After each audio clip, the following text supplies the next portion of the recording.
नमस्कार दोस्तों, मैं हूं आपका दोस्त, आपका होस्ट आर के, और आप देख रहे हैं आर के ट्रेडिंग। दोस्तों, तारीख है 22 जून 2021 और यहां पे 23 जून 2021 यानी बुधवार के लिए निफ्टी के फार्मा, मेटल और आईटी स्टॉक के आंसर्स लेकर आपके सामने हाजिर हूं। देखेंगे metal index, pharma stocks, metal stocks किस लेवल पे खड़ा है, कहां सपोर्ट और रेजिस्टेंस लेने की कोशिश कर रहा है। तो आज देख रहे होंगे लगभग आपको रेड कैंडल नज़र आ रहा है। तो ये ज़रूरी भी था क्योंकि कल इतना तेज बाइंग आया था, शॉर्ट कवरिंग हुआ था, तो अब थोड़ा सा प्रॉफिट बुकिंग भी होना चाहिए। तो ये कोई दिक्कत वाली बात नहीं है। खैर, रेजिस्टेंस जोन है निफ्टी मेटल में 5200 का। सबसे पहले आप देख लीजिए 5200 के ऊपर निकलने पर मेटल में तेज़ बाइंग आएगी और सारे फिर मेटल स्टॉक्स में भी बाइंग बनेगी। और अगर ये नीचे 5100 के नीचे निकल जाता है तब फिर थोड़ा सेलिंग देते आता हुआ दिख सकता है आपको मेटल इंडेक्स पे और उसके साथ ही मेटल स्टॉक्स पे। तो इसको नज़र पे रखिएगा। लेवल एपीएल अपोलो के साथ स्टार्ट करें तो एपीएल अपोलो में भी प्रॉफिट बुकिंग आए, सारे में लगभग प्रॉफिट बुकिंग आज आपको मिला होगा। 1640 1650 ये अब इसका इंपॉर्टेंट रेजिस्टेंस जोन हो चुका है। इसके ऊपर जब तक ये नहीं निकले तब तक पोजीशन नहीं बनाएंगे, लेकिन ओवरऑल जो इसका स्ट्रक्चर है पॉजिटिव है 1680 से 1720 के टारगेट के लिए। कोल इंडिया होल्ड कर रहा था, कल अपने आप को होल्ड किया, आज भी होल्ड ही कर रहा है, ख़राब बिल्कुल भी नहीं है। कोल इंडिया वापस से ऊपर 150 को ब्रेक करेगा तो आपको एक टारगेट 155 से 160 तक का दोबारा से दिखा सकता है। हिंडाल्को की बात करें, हिंडाल्को ने धीरे धीरे ही नीचे सही लेकिन होल्ड कर रहा है अपने इंपॉर्टेंट सपोर्ट जोन को। 360 का इसका इंपॉर्टेंट सपोर्ट जोन है जिसको ये ब्रेक नहीं कर रहा है, तो ये अच्छा सिग्नल है। अगर ये ब्रेक नहीं कर रहा है तो अच्छी बात है, और अगर ब्रेक कर देता तो मुश्किल में आ जाता। तो 360 के नीचे आने पर ही ये कमज़ोर होगा। जब तक ये 360 के ऊपर बैठा हुआ है तो टेंशन वाली बात नहीं है। फिलहाल जो रेजिस्टेंस दिख रहा है ऊपर की साइड में वो 380 रुपये का, 380 के बाद निकलेगा तो 400 तक का टारगेट हिंडाल्को दिखाएगा। हिंद कॉपर की बात करें, हिंद कॉपर में 160 और 165 ये दो लेवल हैं इसके रेजिस्टेंस के। ये जब ब्रेक करेगा ऊपर तो 175 टू 180 तक के टारगेट आपको हिंद कॉपर दिखाएगा। हिंदुस्तान जिंक की बात करते हैं, लगभग तेज़ी क्या 1-1.5 पॉइंट की तेज़ी है, कोई खास तेज़ी नहीं है। 335 340 का रेजिस्टेंस है, ये दोनों रेजिस्टेंस जोन ब्रेक हो तो 350 से 55 तक के टारगेट आपको मिलेंगे। जेएसडब्ल्यू स्टील की बात कर ले तो जेएसडब्ल्यू स्टील नीचे की तरफ में सपोर्ट 640 रुपये का। जब तक ये 640 के ऊपर टिका हुआ है, टिके रहेंगे। 640 के नीचे कमज़ोर हो जाएगा। ऊपर कल अगर ये 685 ब्रेक करता है बाय करेंगे 695 से 700 के टारगेट के लिए। जिंदल स्टील की बात कर ले, देखिए जिंदल स्टील नीचे आया बॉक्स के नीचे, वापस इस बॉक्स में घुसा। आप इसके पैटर्न को समझें तो आपको पता चलेगा कि ये पहले बॉक्स से बाहर गया और 1-2-3 दिन बॉक्स के ऊपर रहा, ठीक है। अब उसी तरह ये बॉक्स के नीचे गया तो 1-2 दिन ये बॉक्स के अंदर वापस बॉक्स में चला गया, तब ये धीरे धीरे धीरे धीरे धीरे यहाँ आएगा ऐसे, ठीक है, यहाँ आएगा अगर ये, और फिर इस बॉक्स में ट्रेड करता रहेगा। वो अब जब इस बॉक्स को ब्रेक करेगा ना तब आपको ये 460 और 480 तक का टारगेट जिंदल स्टील दिखाएगा। आगे बढ़े मोइल, और मोइल में अगर पोजिशनली व्यू भी रखना है 210 का टारगेट था, वो टारगेट हो गया है कंप्लीट। वापस से अब जब तक 210 के ऊपर मोइल नहीं निकले पोजीशन नहीं बनाएंगे। मैंने एरो लगा रखे थे, यहाँ से बाउंस होगा तो बाउंस हुआ है। अब हमें ये 205 से 210 की क्लोजिंग होनी चाहिए, तब नया पोजीशन 220 का बनेगा। मिधानी यानी मिश्र धातु निगम लिमिटेड की बात करें तो मिधानी देखिए शानदार तरीके से जो आपको दिखा रहा है 216 220 ये सारे जोन जो हैं हमारे रेजिस्टेंस के जोन हैं। इसके ऊपर 220 के ऊपर निकलेगा देन आपको 228 से लेकर 235 तक के टारगेट आपको मिधानी भी आता हुआ नजर आएगा। मिधानी के बाद एनएमडीसी की बात करते हैं। एनएमडीसी के बाद दोस्तों एनएमडीसी में 195 से निकलेगा ऊपर की साइड में, तभी पोजीशन लीजिएगा, पहले मत लीजिएगा, दिक्कत करेगा नहीं तो। नेशनल एल्युमिनियम की बात कर ले आगे की तरफ, नेशनल एल्युमिनियम 72 73 ये रेजिस्टेंस जोन है। ऊपर फिर 76 का रेजिस्टेंस है, 72 को ब्रेक करेगा तो 76 का टारगेट देगा। नीचे अगर ये किसी भी कारण में 64 को ब्रेक करता है तो 62 से 60 तक का टारगेट नेशनल एल्युमिनियम आपको दिखाएगा। रत्नामणि मेटल्स की बात करें तो रत्नामणि मेटल देखिए अभी भी ऊपर के जोन में, आज का भी अच्छा मूवमेंट था, इसने 2100 रुपये तक का हाई दिया था, 2120 का ऊपर गया, 30 तक का, वहीं से रिजेक्शन आ गया। कोई दिक्कत वाली बात नहीं है, दोबारा से 2120-25 को ब्रेक करेगा तो 2160 से 2200 के टारगेट देगा। कल अगर सेल साइड व्यू लेना होगा तो 2000 के नीचे सेल करिएगा, 1980 960 तक के टारगेट आपको मिल सकते हैं। Steel authority of India SAIL की बात करें 140 का हेवी सब रेजिस्टेंस है, वो रेजिस्टेंस जब ब्रेक होगा तभी पोजीशन बनेगा नया 145 से 150 के टारगेट के लिए। टाटा स्टील 1100 के ऊपर हमेशा पॉजिटिव रहता है। आज भी क्लोजिंग 1100 के ऊपर ही किया, तो कोई टेंशन नहीं है, बने रहिए। ऊपर की साइड में 1135-36 ये ब्रेक करेगा तो 1160 के टारगेट मिल जाएंगे आपको टाटा स्टील में। बिलस्पन कॉर्प की बात करें, आज 4% की तेज़ी रही इसमें, 152 के ऊपर निकलेगा तो आपको 156 से 60 तक के टारगेट मिलेंगे बिलस्पन कॉर्प में। वेदांता की बात करें तो वेदांता में देखिए ज़बरदस्त मूवमेंट ऊपर से नीचे दोनों साइड में। 265 इसके रजिस्टेंस है, 265 के ऊपर क्लोज करेगा, 270-275 के टारगेट देंगे आपको। लेकिन नीचे अगर ये 250 ब्रेक करता है तो ये आपको 245 तक का टारगेट भी इंट्राडे में वेदांता दिखा सकता है। तो दोस्तों ये था निफ्टी के मेटल स्टॉक पे मेरा अपना व्यू। अब ज़रा आईटी स्टॉक्स को लगाएंगे और उसके बाद फार्मा स्टॉक्स को लगाएंगे। तो आईटी में सबसे पहले आईटी के इंडेक्स को बात करें। देखिए इंडेक्स आईटी का आज कंफ्यूज हो गया। बता दूं कि लाइव मार्केट में कॉल प्राप्त करने के लिए आप आरके ट्रेडिंग मोबाइल ऐप को ज़रूर डाउनलोड करें गूगल प्ले से, और एंड्रॉयड वर्जन है, आप देन एलिजिबल हो जाएंगे लाइव मार्केट में कॉल प्राप्त करने के लिए। साथ ही टेलीग्राम चैनल पे भी कॉल मिलता है, तो वीडियो के डिस्क्रिप्शन में टेलीग्राम चैनल का लिंक अवेलेबल है। यहाँ पे देखिए निफ्टी का जो आईटी इंडेक्स है बिल्कुल कंफ्यूज हो गया, ऊपर जाना है नीचे। देखिए ऐसा जब कैंडल बने ना, आप सीधा सीधा फॉर्मूला करिए कि भाई इसके हाई को ब्रेक करेगा तभी हम पोजीशन लेंगे, नीचे ब्रेक करेगा तो सेल का पोजीशन लेंगे। तो ये निफ्टी का आईटी इंडेक्स है 28,523 पर क्लोज कर रहा है। जब तक ये वापस से अपने हाई को ब्रेक नहीं करे 28,650 को, तब तक पोजीशन ये पॉजिटिव नहीं होगा। दूसरी बात है अगर ये नीचे ब्रेक करता है 28,400 को दोबारा से, तो ये कमज़ोर हो जाएगा। तो अभी बिल्कुल कंफ्यूज है। आप देखेंगे इसी तरह के लगभग मेटल स्टॉक भी आपको मूवमेंट में मिला होगा, एक आध स्टॉक छोड़ के, बाकी सब बड़े बड़े विक्स बना के इसने क्लोजिंग किया होगा, है ना, ऊपर से विक्स नीचे गिर आके। ठीक है, तो 400 का एक रेजिस्टेंस है बिरला सॉफ्ट में, अगर वो ब्रेक करेगा तो 420 के टारगेट मिलेंगे। 380 के नीचे निकलता है तो 370 से 60 का टारगेट। एचसीएल टेक की बात करें दोस्तों, तो एचसीएल टेक में देखिए मूवमेंट 990, मैंने तो पहले भी बोला कि 1100 के ऊपर, सॉरी 1000 के ऊपर, जब तक ये 1000 के ऊपर नहीं निकले, याद है टेक महिंद्रा में बार बार कहता था 1000 के ऊपर 1000 के ऊपर, जब वो 1000 को ब्रेक किया टेक महिंद्रा तो कितना शानदार भागा। सेम यही कंडीशन है इसका भी, 1000 के ऊपर जब तक ये एचसीएल टेक नहीं निकलेगा ना, इसका मूवमेंट बनेगा ही नहीं, मूवमेंट में इसको प्रॉब्लम करेगा बार बार। 1000 के ऊपर निकलेगा आपको 1000। दोस्तों अगर अभी तक आप लोगों ने टेलीग्राम चैनल को ज्वाइन नहीं किया तो जरूर ज्वाइन कीजिएगा। इसमें मैं लाइव में कुछ कॉल्स प्रोवाइड करता हूं और आप जाके ज्वाइन होकर देख सकते हैं कि वहाँ पे मेरा कॉल्स का परफॉर्मेंस कैसा रहता है। तो यहाँ पे मैंने 3 तरीका बताया ज्वाइन होने का टेलीग्राम चैनल पे। पहला प्रोसेस है दोस्तों कि आप मेरे वीडियो के डिस्क्रिप्शन में जाइए, किसी भी वीडियो के डिस्क्रिप्शन में वहाँ टेलीग्राम चैनल का लिंक मिलेगा, उस लिंक पे क्लिक करके आप टेलीग्राम चैनल पे ज्वाइन हो सकते हैं। दूसरा प्रोसेस है दोस्तों कि आप अपने मोबाइल में टेलीग्राम ऐप को इंस्टॉल कीजिए, उसके बाद उसे ओपन करिए।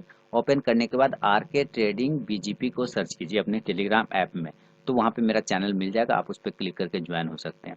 तीसरा प्रोसेस है दोस्तों कि आप मुझसे मेरे व्हाट्सअप नंबर पर टेलीग्राम चैनल का लिंक मांग सकते हैं। मैंने यहाँ पे व्हाट्सअप नंबर दे दिया है और यही मेरा कॉल का भी नंबर है, तो आप यहाँ भी मुझसे अपना व्हाट्सअप पर टेलीग्राम चैनल का लिंक मांग सकते हैं। तो जरूर वहाँ पर ज्वाइन होइए, लाइव में मैं कुछ कॉल्स प्रोवाइड करता हूँ वहाँ पर भी। 50-1100 टारगेट बहुत ही फास्ट और बहुत ही तेज आपको दिखाएगा एचसीएल टेक। इन्फोसिस की बात कर लें, इन्फोसिस ऊपर देखिए सारे लोग विक्स बना के रेडी हो गए ना, कन्फ्यूजन वाला कैंडल है ना, एकदम जगह पे रुक गया। अभी देखिए ऑल टाइम हाई तो है इसका, अगर वापस 1520 को ब्रेक करेगा तब तो ये 1540 चला जाएगा, लेकिन अगर ये 1500 को नीचे ब्रेक करता है तो कमजोर होकर 1490 भी आपको और 1480 तक का भी टारगेट दिखा सकता है। टाटा इलक्सी की बात करें, डिविडेंड देने के बाद थोड़ी सी गिरावट आई है, डिविडेंड भी देखिए 48 रुपये का दिया है, तो कम नहीं दिया है ना, ज़बरदस्त। बड़ा स्टॉक का प्राइस है तो बड़ा डिविडेंड भी देगा। ऊपर की साइड में 3800 का एक रेजिस्टेंस है, 3800 को ये ब्रेक करेगा तो 3900 से 4000 तक के टारगेट आपको टाटा इलक्सी आराम से दिखाएगा। माइंट्री 2500, 2520 ये सब रेजिस्टेंस जोन है, ये उसको होल्ड नहीं कर पा रहा है। 2520 के ऊपर 2500 पकड़िए, 2520 भी पकड़ सकता है, अगर इसके ऊपर निकलेगा 2550 से 2600 तक के टारगेट आपको देखने को मिलेंगे। माइंट्री नीचे की साइड में एक सपोर्ट बना रखा है 2420 रुपये का, 2420 या 2400 को ब्रेक करे तो सेल करेंगे 2350 के टारगेट के लिए माइंट्री को। विप्रो ऊपर के लिए देखिए वापस से तैयार हो गया अपना हाई तोड़ने के लिए, और बहुत जल्द ये 565 को ब्रेक करेगा विप्रो, देन आपको एक अच्छे टारगेट 570 580 तक का टारगेट आपको देखने को मिल सकता है। टेक महिंद्रा की बात करें, थोड़ा सा रिजेक्शन मिला है, कोई दिक्कत वाली बात नहीं। टेक महिंद्रा में ऊपर 1090 तक का हाई लगा है, तो अब 1090 ही इसका इंपॉर्टेंट रेजिस्टेंस है। आप देखें यहाँ बार बार रिजेक्शन लिया था, इस रिजेक्शन पॉइंट से वहीं पर से गिर गया, पिछला जहाँ से रेजिस्टेंस लिया था, वापस से जब तक ये 1090 ब्रेक नहीं करे तो पोजीशन नहीं क्रिएट करेंगे। नीचे की साइड में 1050 ब्रेक करता है, सेल करके इंट्राडे टारगेट 1040 से 1030 का लिया जा सकता है।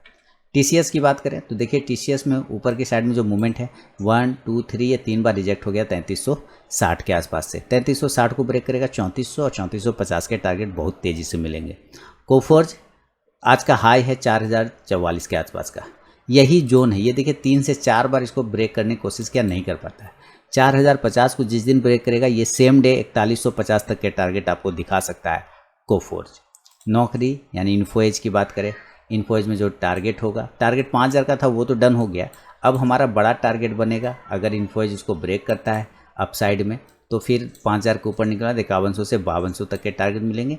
रिसेंटली आप देखेंगे तो 2 से 3 बार सेम पॉइंट से यहाँ पर से रिजेक्शन लिया जिसको प्राइस 5050 के आसपास का आता है। इस प्राइस को ब्रेक करेगा दोबारा से 5050 5100, देन आपको 5200 से 5300 के टारगेट इन्फोएज में मिलेंगे। एलटीआई की बात करें तो एलटीआई में रेजिस्टेंस है 4200 4250 का, ये जोन अगर ब्रेकआउट होगा तो फिर आपको 4300 से 4400 तक के टारगेट देखने को मिलेंगे। शानदार मूवमेंट है एलटीआई में, बहुत अच्छा पैटर्न में भी ट्रेड कर रहा है एलटीआई, तो वहाँ पे कोई दिक्कत वाली बात फिलहाल तो नहीं है। ब्रेकआउट का वेट करेंगे 4200 के ऊपर। एम्फासिस ऊपर 2025 2050 ये सब रेजिस्टेंस जोन है। 2025 ज़्यादा 2125 फाइनल रेजिस्टेंस, अभी कुछ भी पोजीशन नहीं करेंगे।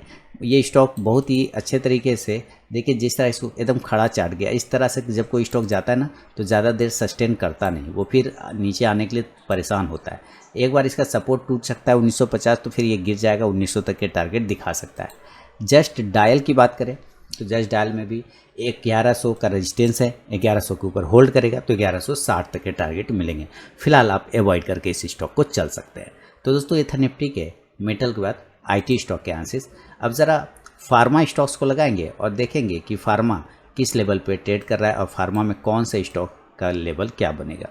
तो चलिए ज़रा हम वॉच लिस्ट लगा लें फार्मा का, और ये लग गए फार्मा। सबसे पहले इंडेक्स की बात करेंगे, और फिर से याद दिलाऊंगा अपने नए व्यूअर को कि लाइव मार्केट में कॉल प्राप्त करने के लिए आप आरके ट्रेडिंग मोबाइल ऐप को ज़रूर डाउनलोड करें। देखिए निफ्टी का फार्मा इंडेक्स में आप सेम चीज़ देखें एक, तो इसने ज़बरदस्त इस ट्रेंड लाइन को जब ये ब्रेकआउट किया था और प्राइस चैनल को, तब से एक वन वे रैली आपने देखा, शानदार मूवमेंट मिला। अभी इस रैली में थोड़ी सी रुकावट आ गई, एक फ्लैग पैटर्न बनाते हुए ये ट्रेड करने की कोशिश कर रहा है। ऊपर 14200 का एक रेजिस्टेंस जोन है, 14200, ये अगर ब्रेक करता है ऊपर तो आपको ये 14400 तक का फार्मा इंडेक्स जाता हुआ दिखेगा। लेकिन अगर ये नीचे 14000 को ब्रेक करता है तो ये कमज़ोर हो जाएगा फार्मा इंडेक्स, फिर आपको फार्मा स्टॉक्स में भी गिरावट देखने को मिल सकता है। अजंता फार्मा की बात करें सबसे पहले, तो अजंता फार्मा 2050 के ऊपर जब तक नहीं निकले पोजीशन नहीं बनाएंगे। मैं बार बार रिपीट करके आप लोगों को बताता रहता हूँ। 2050 सेफ जोन है, उसके ऊपर निकलेगा आपको बहुत अच्छे से 2100 और 2150 तक के टारगेट आपको देखने को मिल सकते हैं अजंता फार्मा में। बायोकॉन की बात कर लें, देखिए बायोकॉन इसके जो टारगेट आएंगे बड़े टारगेट मिलेंगे आपको। मैंने कल इसका पूरा वीडियो बना के दिया था बायोकॉन का, आपने उस वीडियो को नहीं देखा है तो ज़रूर देखिए।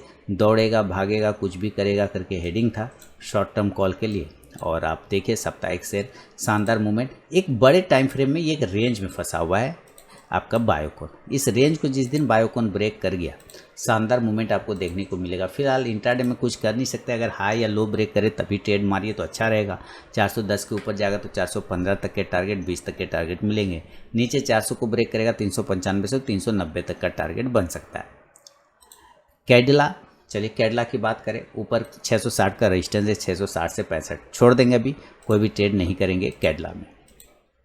सिप्ला की बात करें, इसका भी सेम कंडीशन 960 975 ये सब रेजिस्टेंस जोन है। अगर वो ब्रेकआउट आता है तो ही सिप्ला में पोजीशन बनेगा, और ऊपर के टारगेट आपको 980 990 तक के मिलेंगे। लेकिन अगर ये 990 के ऊपर क्लोजिंग स्टार्ट करता है 980 के ऊपर, तब फिर बड़े टारगेट बन सकते हैं 1020 से 40 तक के टारगेट के लिए। डिवीज लैब 4300 4350 4400 ये सब रेजिस्टेंस है। अभी ऐसे जगह पे है जहाँ पे आपको ट्रेड करना मुश्किल है, क्योंकि काफ़ी हायर जोन पे है। कहाँ से रिजेक्शन आएगा नहीं कोई जानता, कहाँ से उठेगा कोई नहीं जानता। नीचे आता है गिर के ऊपर चला जाता है, ऊपर 4400 के ऊपर निकले तो 4500 का टारगेट आपको डिवीज लैब दिखा सकता है। डॉक्टर रेड्डी 5500 के ऊपर, उसके पहले बिल्कुल भी नहीं। 5500 के ऊपर लीजिए, इसका बड़ा टाइम फ्रेम अगर 200 डे का एक्सपोनेंशियल मूविंग एवरेज लगा है तो देखिए काफ़ी नीचे पर है, तो बहुत ही अच्छा बाउंस आया था यहाँ से और ये रेजिस्टेंस है 5500 का। 5500 को ब्रेक करेगा 5600 का टारगेट मिलेगा। लुपिन की बात करें तो लुपिन ऊपर की तरफ में 1200 का राउंड नंबर का रेजिस्टेंस है। अगर ये रेजिस्टेंस जोन ब्रेक हो गया तब आपको 1250 तक के टारगेट दिखाएगा लुपिन। पीईएल की बात करें, बहुत दिनों से पीईएल को ट्रैक नहीं कर पा रहा था, मिस हो गया था वॉच लिस्ट से। 2000 के इसके रेजिस्टेंस जोन थे, उसको ब्रेकआउट किया, शानदार भागा पीईएल और अभी 2500 का टारगेट लगभग डन कर गया। तो अभी हमारे लिए इसमें क्या करना है, पीएल में कुछ भी नहीं करना है, होल्ड करेंगे। 2500 के ऊपर निकलेगा देन 2550 से 2600 के टारगेट के लिए पोजीशन बनाएंगे। सन फार्मा जब तक 680, 690, 700 ये सब रेजिस्टेंस वो ब्रेक नहीं करे थे, 700 पे लाइन लगा हुआ है। जब तक ये 700 को ब्रेक नहीं करेगा मज़ा नहीं आएगा। 700 के ऊपर निकलेगा 720 से आपको 40 तक के टारगेट अप साइड में मिलेगा अगर ये 700 को ब्रेक करता है। रिसेंटली अगर ये 680 भी ब्रेक करे तो आपको 690 से 700 तक का टारगेट दिखाएगा। टोरेंट फार्मा की बात करें जहाँ तक, तो टोरेंट फार्मा 3000 का रेजिस्टेंस है दोस्तों। अब जब तक ये 3000 के ऊपर नहीं निकले तो मूवमेंट नहीं बनेगा। 3000 के ऊपर निकलने के बाद 3100 तक के टारगेट बनेंगे टोरेंट फार्मा में।